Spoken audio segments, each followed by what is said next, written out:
and I'm excited, to be a part of this team.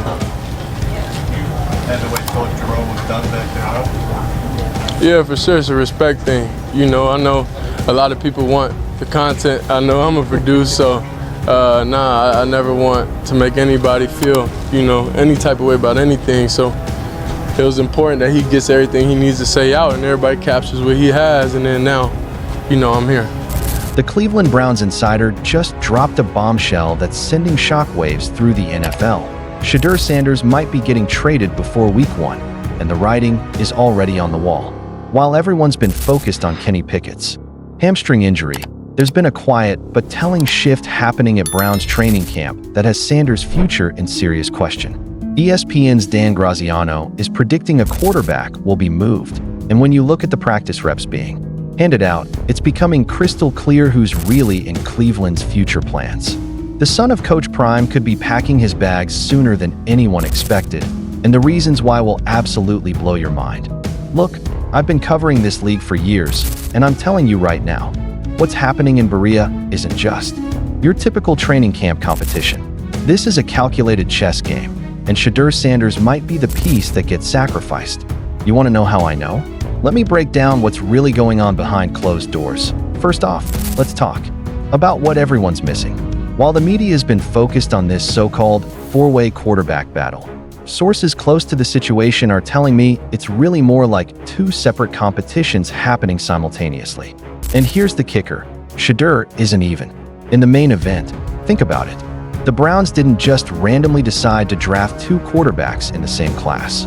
That's not normal NFL behavior, guys. When teams do that, it's because they're hedging their bets, and one of those bets is about to get cashed out early. According to the latest reports from just days ago, during the Browns' first training camp practice, Sanders completed only 3 of his 8 team drill passes.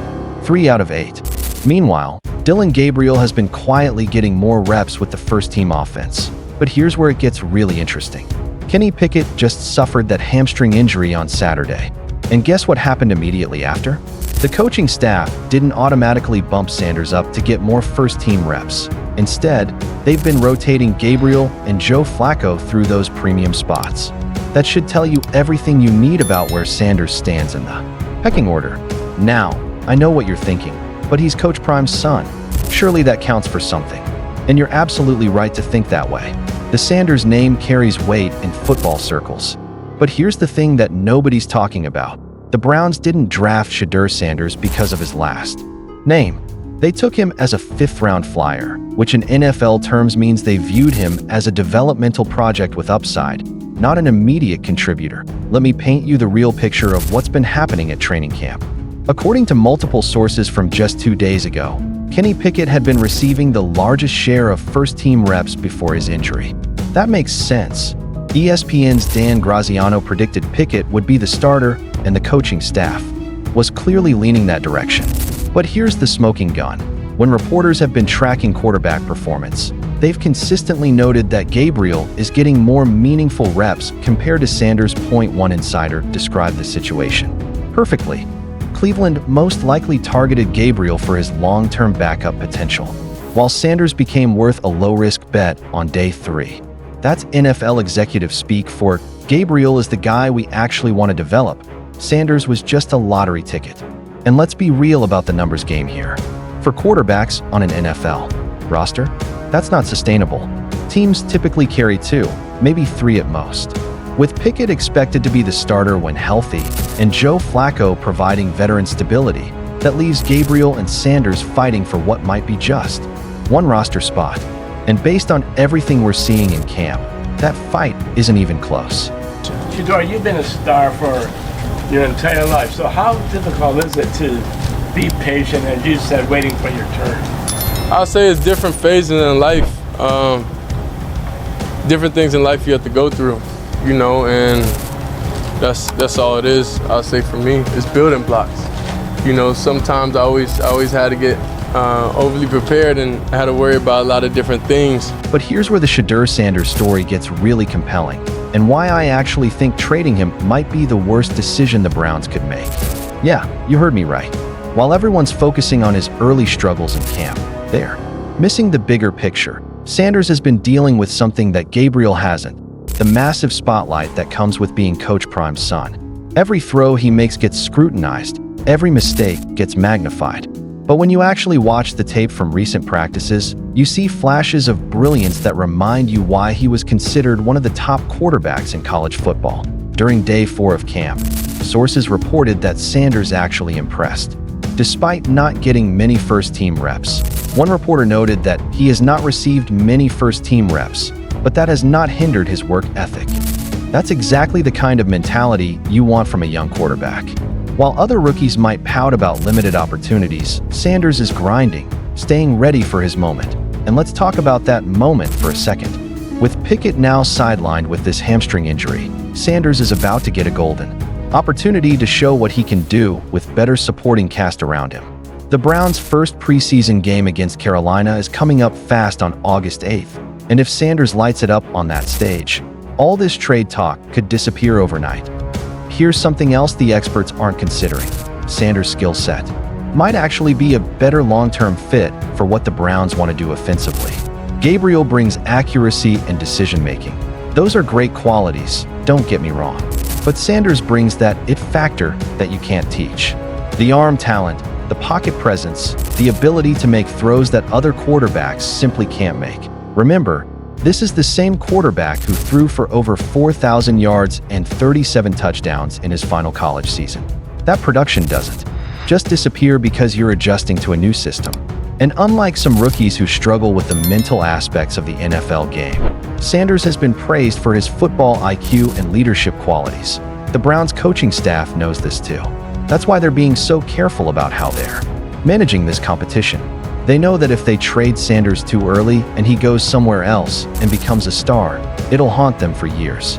On the flip side, if they keep him and he develops into their franchise quarterback while Gabriel becomes a solid backup, they look like geniuses. But here's the reality that's driving all these trade rumors. NFL teams are always calling about available quarterbacks, especially young ones with upside. And with teams like the New England Patriots, Denver Broncos, and Washington Commanders all potentially in quarterback limbo, the trade market for Sanders could be more robust than people realize. Think about it from another team's perspective. You get a quarterback with a proven college track record, good measurables, and the kind of competitive drive that runs in his DNA, all for probably just a mid-round pick. That's a no-brainer for a lot of franchises. And here's where the Browns find themselves in a really tough spot. If they trade Sanders and he becomes a star elsewhere, their fan base will never forgive them. But if they keep him and he never develops, they'll be criticized for holding on to him for sentimental reasons rather than making the smart business decision. The domino effect of Pickett's injury cannot be overstated here. Before he got hurt, the depth chart seemed pretty clear.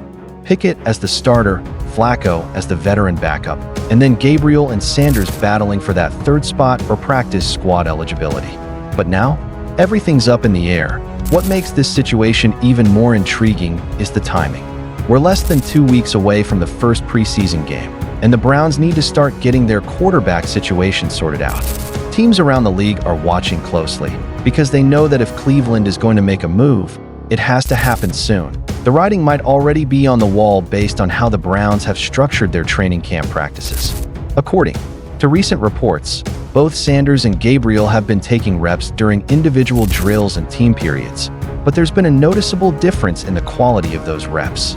Gabriel has been working more with the first and second team offenses, while Sanders has been getting more work with the scout team and third stringers. Now, the Browns coaching staff would probably tell you that's just part of their evaluation process. They want to see how both rookies handle different situations. But veteran NFL observers know that rep distribution in training camp is usually a pretty good indicator of where players stand on the depth chart. But here's the twist that nobody's talking about. What if the Browns are actually showcasing Sanders for a potential trade? Think about it. If you're trying to move a player, you want other teams to see him in action. You want to give him enough opportunities to show his skills without necessarily promoting him ahead of players you plan to keep. That would explain why Sanders has been getting consistent reps despite seemingly being lower on the depth chart. The Browns might be giving potential trade partners a chance to evaluate him in person before making any decisions. And let's be honest about something else. The pressure on Sanders isn't just coming from the competition in Cleveland. It's coming from the legacy he's trying to live up to. When your dad is Deion Sanders and he's out there publicly supporting your NFL dreams, every practice, every throw, every decision gets magnified. That's a level of pressure that most rookies never have to deal with. But you know what? That pressure might also be exactly what prepares him for success at the next level. Sanders has been dealing with high expectations and media scrutiny his entire college career. He knows how to handle the spotlight, and he knows how to perform when the stakes are high. The real question becomes, do the Browns have the patience to let that potential develop, or are they going to prioritize immediate results? With a franchise that's been searching for quarterback stability for decades, there's probably pressure from the front office to make quick decisions rather than long-term investments. Here's what I think is really going to happen, and this might surprise you. I don't think the Browns trade Sanders before Week 1. I think they keep all 4 quarterbacks through the preseason, see how everything plays out, and then make their decision based on performance rather than speculation. Why? Because trading a rookie quarterback after just a few training camp practices would be admitting they made a mistake in the draft, and NFL executives hate admitting mistakes that quickly. Plus, with Pickett's injury creating uncertainty, they need the depth right now. But if Sanders struggles in the preseason games, if he doesn't show the improvement they're looking for, if other teams start making attractive offers, then yeah, I could see them pulling the trigger on a trade. The bottom line is this: Shedeur Sanders is in a fight for his NFL career right now, and he might not even realize it. The next few weeks could determine whether he develops into a franchise quarterback in Cleveland or becomes another what-if story after getting traded away too early. What do you think? Are the Browns making a huge mistake if they trade Sanders? Or is this just the reality of NFL business where only the strongest survive? Drop your thoughts in the comments below, and make sure you're subscribed because we're going to be following this story closely as it develops. This quarterback competition is about to get very interesting, and trust me, you don't want to miss what happens next. Hit that subscribe button and turn on notifications because when this trade actually happens, and I have a feeling it will, you'll want to be the first to know all the details. This is just the beginning of what could be the most dramatic quarterback story of the season.